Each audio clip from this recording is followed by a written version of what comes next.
11 Alive News at 6 p.m. starts now. Well, it is definitely cold today, but we are anticipating even colder air to arrive tomorrow. I have more details on what you can expect coming up in my full forecast. Plus, a woman in Southwest Atlanta is shocked to find out she pays more for the same car insurance plan than someone living in Buckhead. I don't have any tickets, no DUIs, nothing. My record is clean. My insurance should not be that much.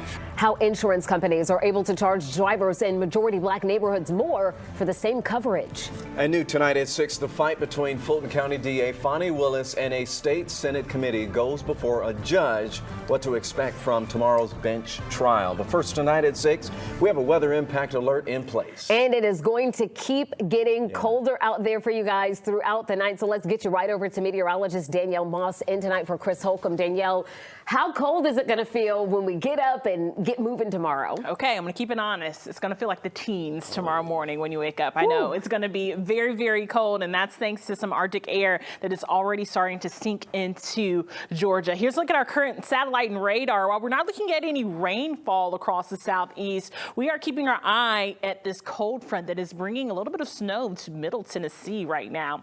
Here is a live look outside right now. It is nice. It is calm, but it is also cold. Currently 46 degrees here in Atlanta, but it feels like 42 when you factor in the wind. You can see that wind is slowly but surely picking up. Throughout the day tomorrow, our winds will be around 5 to 10 miles an hour, and that's why we have a weather impact alert for tomorrow. From 3 a.m. to 9 a.m., that's when the coldest weather will arrive. Our lows will be near 20 degrees, and once you factor in the wind chill, it feels like the teens tomorrow. You definitely want to dress warmly. Here's a look at your actual temperatures for your Tuesday morning. 27 in Atlanta, 24 in Canton, around 21 degrees in Clayton in the North Georgia mountains. So that cold air is on the way. Have more details on what you can expect for the rest of your week coming up in my full forecast. All right, Danielle, we'll see you then.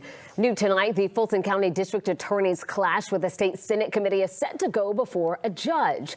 The Republican-led committee is investigating District Attorney Fonnie Willis for alleged misconduct in her prosecution of President-elect Donald Trump.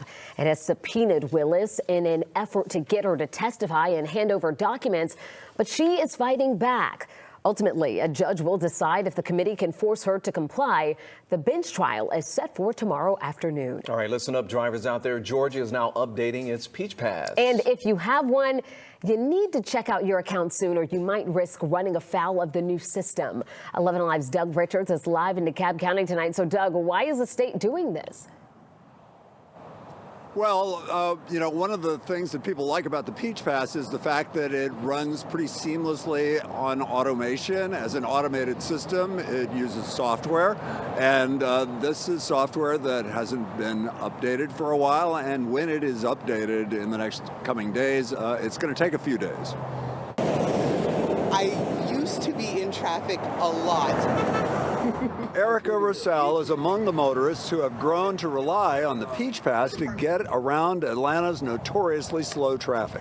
It was immeasurable. The Peach Pass gives Rosell and other drivers access to the toll lanes on portions of Interstates 75 and 85, which almost always moves faster than the rest of traffic. The cost fluctuates depending on how much traffic there is. I'll be honest, I love just going up and just kind of waving to people who don't have the Peach Pass and just kind of making my way up to North Gwinnett. The Peach Pass depends on a transponder usually fixed to the windshield. Its use pulls money from the user's online Peach Pass account. Motorists can go for months or even years without paying much attention to the account. It takes a little bit more out of my bank account, and as long as it's there, it is no thought at all. But now the state toll authority says motorists need to pay a bit of attention. They say if you have the Peach Pass before December 11th, you need to log into your account to verify your information is accurate, ensure there's adequate funding in the account, expect an interruption to your account access, although you can still use the Peach Pass, and then you'll be able to download a new Peach Pass app after December 17th. After that, the state says it'll work like before and maybe a little bit better. Because I put such a high benefit on having a Peach Pass in my car, then I'm absolutely going to do whatever they're wanting me to do. Now, one note of caution comes from the State Road and Toll Authority. Folks who don't have Peach Passes, who might view this update as an opportunity to use the toll lanes for free, should be advised against it, because the authority says that the cameras that document the drivers or the license plate numbers of violators will still be in use, and you can still get a ticket. We are live in DeKalb County tonight. Doug Richards, 11 Alive News. All right, Doug, thanks a lot. New tonight at 6, the Macy's at the Gwinnett Place Mall officially sold. So today, the Urban Redevelopment Agency of Gwinnett County finalized the purchase of the property. This is all part of a $16.5 million plan to redevelop the site. County officials will lease it to the store back to Macy's so it can stay open through early next year. Within the last hour, folks, we're learning this. Atlanta Mayor Andre Dickens and also the police chief and fire chiefs got together at Lenox Square to talk about what they're doing to keep your family safe, especially during the holiday shopping season. Mayor Dickens says that he's really concerned about a trend of thefts at shopping centers across our country, and he has this message for would-be criminals tonight. This is not the year that you want to test us. We're going to make sure that we're going to be safe this year. We're going to make sure that everybody is able to shop and enjoy the Christmas spirit and holidays in peace. By the way, Police Chief Darren Shearbaum says 911 centers are fully staffed and officers are patrolling the streets to keep your family safe. So some advice from him is don't leave your car running even though it's cold out there. Keep valuables out of sight. And if you're having a package delivered to your home or going away, make sure that you have a working security camera, or maybe even ask your neighbor to help you out. You can register it with the city through the Connect Atlanta program to give officers quick access to that video. We have the full comments from the mayor, the police chief, and the fire chief right now, and even GDOT, folks, streaming right now on 11 Alive Plus. Is free to download in your app store. Tonight, the Atlanta City Council is reconsidering its stance on building new data centers in the city. Yeah, just 3 months ago, the council passed a measure banning data centers within a half-mile of MARTA stations and the Beltline. 11 Alive's Joe Ripley joining us live from Atlanta City Hall. So, Joe, now there is a new measure that could make an exception to that rule? That's right, Jennifer. This measure, if passed, would make for an exception to the recently passed data center ban here in the city of Atlanta to make for one possibly being built in the Adair Park neighborhood. There is, of course, as you might imagine, very heated debate surrounding both sides of this issue. This Christmas, dozens of Atlanta residents want a special present under the tree. Nasir Warsama and others showed up with signs and bright-colored vests asking for a new data center in the city. Encourage the youngsters to go to the technology, to take advantage of the technological progress, and also as a fintech owner to improve my business for now and in the future. The only snag, Atlanta City Council passed an ordinance in September outlawing data centers at least half a mile from MARTA stations or the Beltline.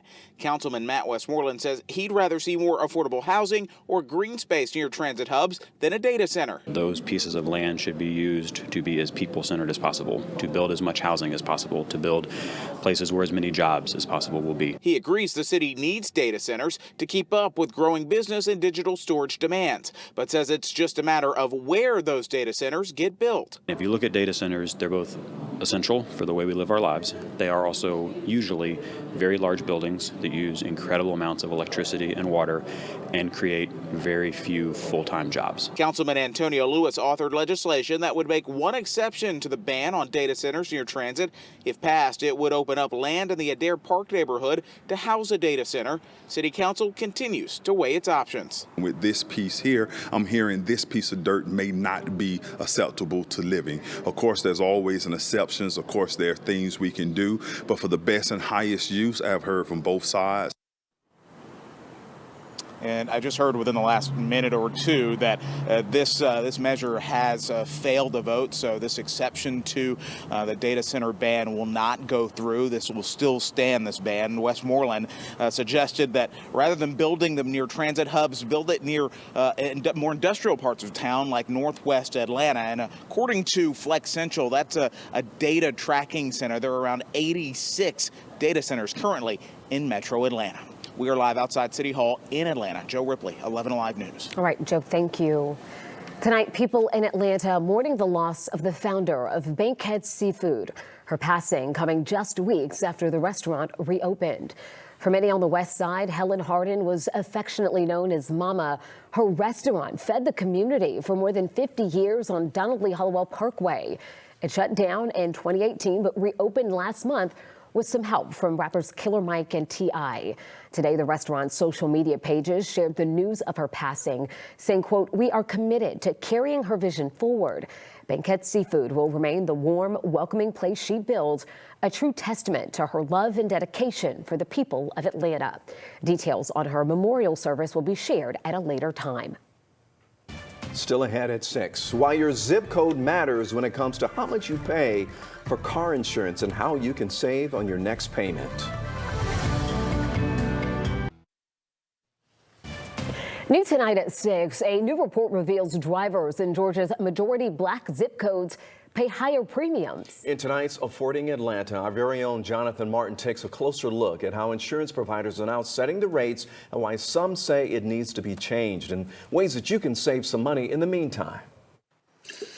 Bridget Cunningham loves living in the Capitol View neighborhood in Southwest Atlanta. We have the Beltline, we have lots of great people. Everybody around here is like family. But she never expected moving to this area would mean she'd have to pay a higher car insurance premium. I'm very surprised. I don't have any tickets, no DUIs, nothing. My record is clean. My insurance should not be that much. When shopping for auto insurance recently, she said she provided her Southwest Atlanta zip code, and several insurance companies quoted her just under $200 for basic liability coverage. After talking with friends in a different zip code on the north side of Atlanta in Buckhead, Bridget learned they were paying $30 less for the same coverage. I was shocked, and I'm like, this is redlining. A lot of people didn't even know that this was happening, that these inequities occurred. Raphael Baker is a longtime insurance agent who ran for Georgia Insurance Commissioner 2 years ago on the platform of insurance equity. He points to a new Lending Tree study that shows Georgia drivers who live in majority black zip codes like Bridget's pay on average 11% more for auto insurance. Georgia law does not allow car insurance companies to use race to determine your rates, but they can look at your zip code to determine risk and factor in things like crime rates, traffic patterns, and the number of accidents in the area. But it goes a little deeper than that. And there are socioeconomic factors that have nothing to do with your driving history, such as your credit score, whether or not you own a home, your marital status. All of those things come into play. It disproportionately impacts black people. So bottom line is there's inequity. Some states prohibit the use of zip codes and credit scores to determine rates. Bridget is hoping Georgia will do the same. Because it's not fair when you're judging, by where someone is living, the zip code. Baker says for now, there are things you can do to save on payments, like bundling your car coverage with renters or homeowners insurance, staying with the same provider for at least a year to take advantage of loyalty discounts, and increasing your liability limits above the state minimum. He says it may cost you more upfront, but you can save more money over time. In Atlanta, Jonathan Martin, 11 Alive News. Really good tips there. By the way, folks, we have a link to Lending Tree's full report on Georgia's zip codes and car insurance rates on this story on 11alive.com. It's going to include the breakdown of which insurance providers had the largest and smallest difference in rates by zip code. You're going to find that article right there on our homepage. Right now, the cost to have a baby is rising, even for families covered by health insurance. Tonight on NBC Nightly News, correspondent Maggie Vespa spoke with one mother who was shocked by the bills coming in as her babies were in intensive care. They were hooked up to machines, and multiple times they would turn blue in my arms and their hearts were essentially stopping. So your babies are in the NICU, you're dealing with this trauma, and then you start getting the bills. And then they just kept coming. The full report tonight on NBC Nightly News with Lester Holt right here at 6:30.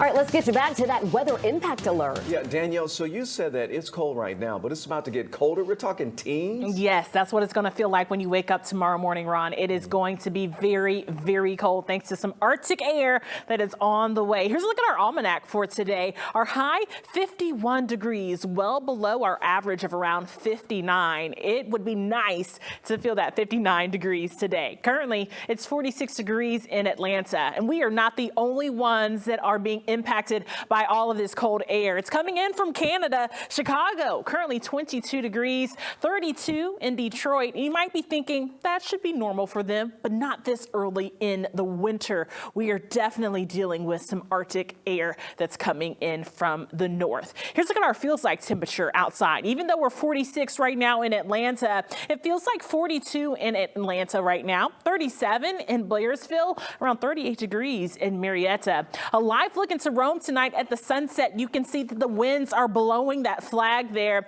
because our winds are increasing, and they will continue to increase as we head into our overnight hours. Our temperatures, though, will be falling very, very fast, and by 11 p.m. we will already be at 35 degrees. Now, usually when we talk about cold fronts, we have to also factor in some moisture. And it looks like we'll be seeing a little bit of that late tonight around 11 p.m. Some people in the North Georgia mountains might see a stray flurry. We're not looking at any huge impacts or accumulations, but there is a chance to maybe see one outside of your window.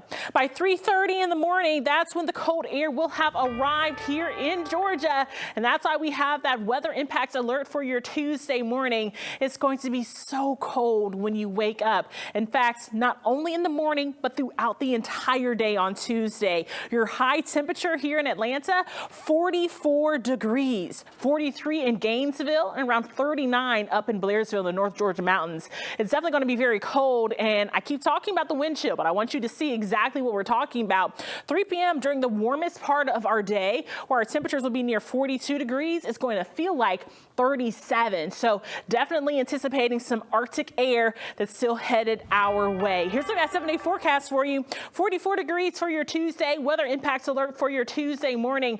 Temperatures trying to rebound as we head into your Wednesday and Thursday, but unfortunately, they just won't happen. As we head into this weekend, we will be tracking some rain showers. Good news is by Monday, we'll return to average with our temperatures. All right, thanks, Danielle. You know, it's championship week around the college football world.